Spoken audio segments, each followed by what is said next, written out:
اس کے ہاتھ میں مور کے پنکھ تھے۔ جب کلاشنکوف کی گولیاں اس کا سینہ چھلنی کرتے ہوئے گزر گئی تھیں، محلے میں جو اکا دکا مرد گھروں میں موجود تھے وہ بھی گھروں میں دبک کر بیٹھ گئے تھے۔ اس کی سگی بہن نے گھر کے بیرونی دروازے کو تب تک اندر سے تالا لگائے رکھا تھا جب تک اسے یقین نہ ہو گیا کہ اب اس کے بھائی کی جان نکل چکی ہوگی۔ جب پہلی گولی اسے لگی تھی تو وہ گھر کی جانب دوڑا تھا، مگر گولی عین دل کے مقام پر لگی تھی۔ چند قدم اٹھانے کے بعد وہ منہ کے بل زمین پر آ گرا تھا۔ اس کا نام شاہ میر فیصل تھا۔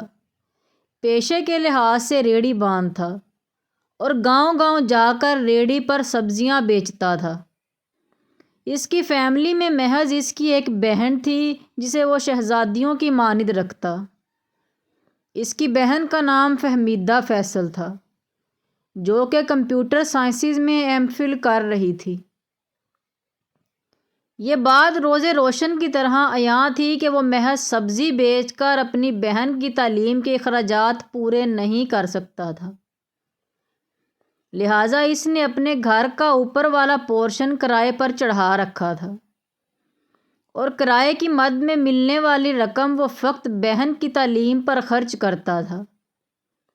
باقی جو کچھ بچ جاتا وہ جمع کر کے رکھ لیتا، جبکہ اپنی مزدوری سے وہ بہن کی خواہشات اور خوراک پوری کرتا تھا۔ غریب غربا کی اس کالونی میں جو چند سفید پوش گھرانے تھے، ان کی لڑکیوں سے بھی اچھے اور مہنگے کپڑے اپنی بہن کو دلاتا تھا۔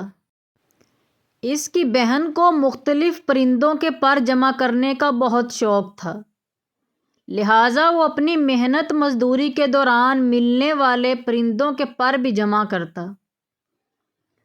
اس کے علاوہ شکاری حضرات سے بھی رابطے میں رہتا۔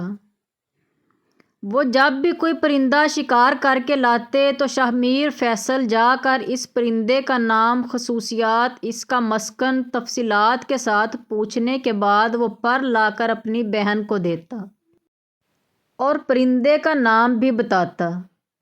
ساتھ ہی اس نے ایک ڈائری بنا رکھی تھی جس پر وہ یہ درج کرتا تھا کہ فلاں پرندے کا پر اس نے کس جگہ، کس شخص اور کتنی محنت سے لیا۔ اپنی بہن کی خوشیوں کی خاطر کی گئی تگ و دو کا اس نے کبھی حساب نہیں رکھا تھا، بس اس کی بہن کے چہرے پر چھائی خوشیوں بھری مسکراہٹ ہی اس کی تمام محنت کا پھل تھی۔ محلے کا سب سے شریف النفس نوجوان شاہ میر فیصل تھا۔ تقریباً تمام محلے دار اس سے خوش تھے، سوائے چند ایک اس کے ہم عمر اوباش لڑکوں کے جن کی اسے کوئی پرواہ نہ تھی۔ دوسری طرف وہ بہن جس کی خوشیوں کی خاطر اپنی دہاڑی چھوڑ کر وہ پرندوں کے پر جمع کرنے چلا جایا کرتا تھا، اسی بہن نے بھائی کی غیر موجودگی میں اپنے کرایہ دار سے راہ و رسم بڑھا لیے تھے، جو بعد ازاں ناجائز تعلقات میں بدل گئے۔ ان تعلقات کی خبر شاہ میر فیصل کو بھی ہو گئی، مگر اس نے سنی سنائی باتوں پر یقین کرنے کی بجائے اپنی بہن سے تصدیق کر لینا بہتر سمجھا۔ لہٰذا جب اس نے اپنی بہن سے اس متعلق بات کی تو اس کی بہن نہ صرف صاف مکر گئی بلکہ اپنی مری ہوئی ماں کی قسم بھی کھائی کہ ایسا کچھ نہیں ہے۔ مگر کہتے ہیں نا کہ نکلا ہوا چاند کسی سے نہیں چھپتا، بالکل اسی طرح یہ بات بھی زیادہ دن تک شاہ میر فیصل کی نظروں سے اوجھل نہ رہ سکی، اور ایک دن جب وہ پھیری کرنے کے لیے گیا تو اپنی رقم گھر بھول گیا۔ ریڑھی کسی ساتھی کے حوالے کر کے وہ گھر سے رقم اٹھانے آیا تو اس نے اپنے کرایہ دار کو اپنے گھر سے نکلتے دیکھ لیا، اور اپنی غیر موجودگی میں کرایہ دار کو گھر سے نکلتا دیکھ کر اسے یقین ہو گیا کہ محلے والے ٹھیک کہتے ہیں۔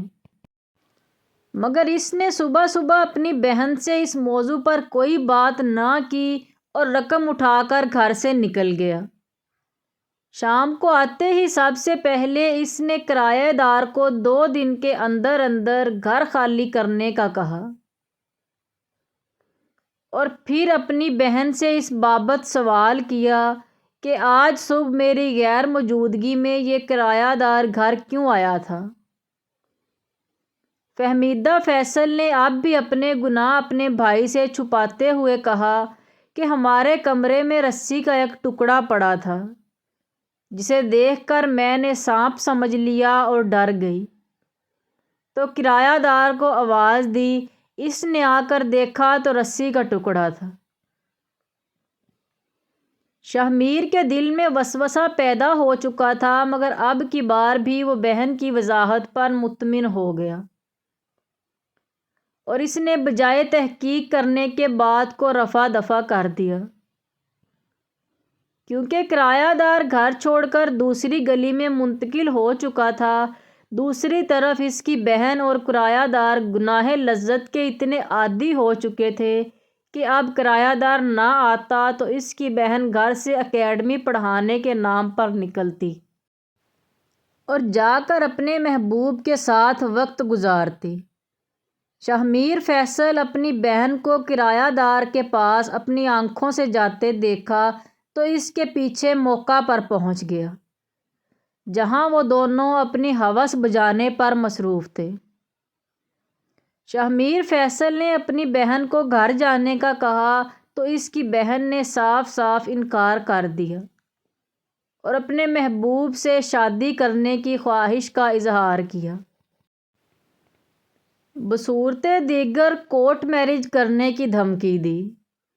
شاہمیر کے پاس اس وقت بات کو ٹالنے کے سوا کوئی چارہ نہ تھا، لہٰذا اس نے بہن کی بات بظاہر مان لی اور اسے گھر لے کر آ گیا۔ گھر آ کر وہ اپنی بہن سے انتہائی سختی سے پیش آیا، سابقہ کرایہ دار کے ساتھ اس کی شادی کرنے سے صاف صاف انکار کر دیا۔ دلیل یہ دی کہ جو شخص نکاح تک انتظار نہیں کر سکتا اور تمہیں پاکیزہ نہیں رہنے دیا، وہ شخص شادی کے بعد بھی تمہیں خوش نہیں رکھ سکتا۔ اس کی بہن نے یہ دلیل ماننے سے انکار کر دیا تو شاہمیر فیصل نے اپنی بہن سے موبائل چھین لیا، اسے اب کمرے میں بند کر کے لاک لگا کر کام پر جانے لگا۔ نہ جانے کس طرح اس کی بہن نے اپنے محبوب سے رابطہ دوبارہ بحال کر لیا اور اپنے بھائی کو جان سے مروانے پر رضامند ہو گئی۔ اس کے لیے ایک کرائے کے قاتل کا انتظام کیا گیا، جس کو پیسوں کے عوض وہ سونے کی چین اور انگوٹھی دی گئی، جو شاہمیر فیصل نے بڑی شوق سے اپنی بہن کو بنوا کر دی تھی۔